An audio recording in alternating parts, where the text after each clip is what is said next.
Japanese noodles and apple ginger dressing. Let's focus on hydrating our rice noodles with some warm water, then set them off to the side. Now for our shrimp. Buy yourself peeled and deveined shrimp, so half the work has been done for you. Now all we need to do is focus on those tails. We're going to crush the tails in between our index finger and our thumb. Place your thumb right along that spine. Now you're going to crush it, pull, and twist. And voila, there you go. You've now removed the tails, which can be kept in the freezer and used for stock later if you'd like, or just throw them out. Once all the shrimp has been cleaned, pat them dry in between paper towels. This way, you'll end up sautéing the shrimp and not steaming them in the sauté pan, and they're going to taste a lot better. Now we're going to season these with a little bit of the basics: salt, pepper, some garlic, which is optional, and some olive oil.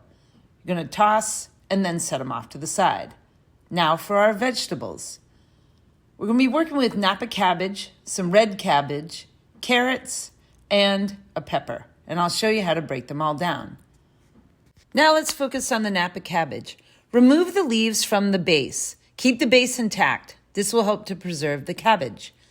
Stack the number of leaves you want to work with, clean up the bottoms, and then we're going to clean the ribs out and separate them from the leaves. You want to keep the ribs because the ribs actually are going to add some crunch and a nice little peppery bite, but not too sharp, I promise. We're going to focus on using a technique called chiffonade, which means to make something into rags or ribbons. Once you stack the leaves together, working with the upper part of the knife, we're going to nosedive the tip on the other side of the leaves and then lay the knife down. You're going to do this close together until the entire stack of cabbage has been cut through. Now for the ribs. We're going to cut those in half because they're wide and we want a nice little bite-sized piece. They're nice and crunchy. Oh, and don't forget, tuck those tips. They're not part of the recipe. Once you have those cut, get them into the bowl, and now let's focus on the red cabbage. I like to buy mine. They're done. Move on. Now for the carrots. Once you've cleaned the carrots, keep peeling. Just go for it. Why not?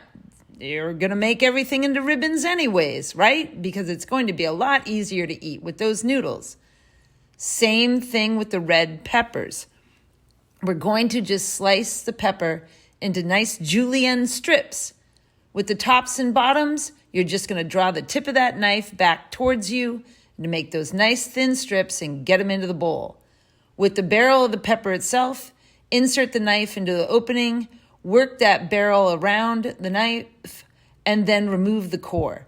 Then again, draw the tip of the knife back towards you, making nice julienne strips. Once all your vegetables have been cut, assemble them into a bowl and then season with salt. The salt will draw out the water as well as the flavor of all those vegetables. Now for the cooking. Heat the pan for 2 minutes and then the oil for 30 seconds. This could not be more important. Heat your oil.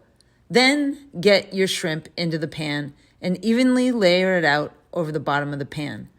Cook the shrimp on one side until it's turned nice and pink. Then flip all of the shrimp over and cook on the other side.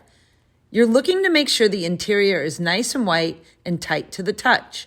Once you've attained that, remove all the shrimp into a separate bowl, and then let's focus on the vegetables. You're going to add the vegetables to the exact same pan to absorb all those flavors, and we're just going to sweat the vegetables for about 2 minutes. And by sweat, I mean just turn nice and limp and wet looking. Get the shrimp in there once you see that they're nice and limp, as well as the accumulated juices. Toss, stir, remove, and place into a separate bowl.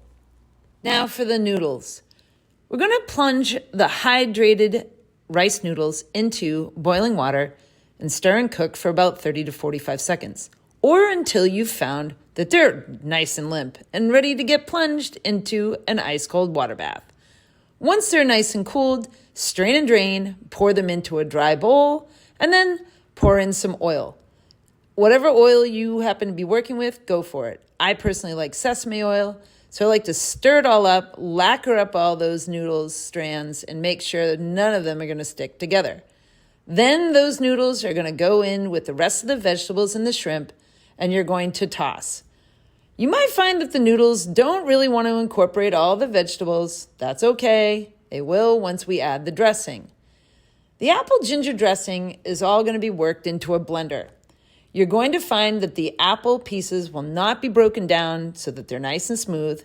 And that's half the appeal to this lovely, lovely dressing that I hope you become addicted to. You might find at the end that the ginger's a little lackluster.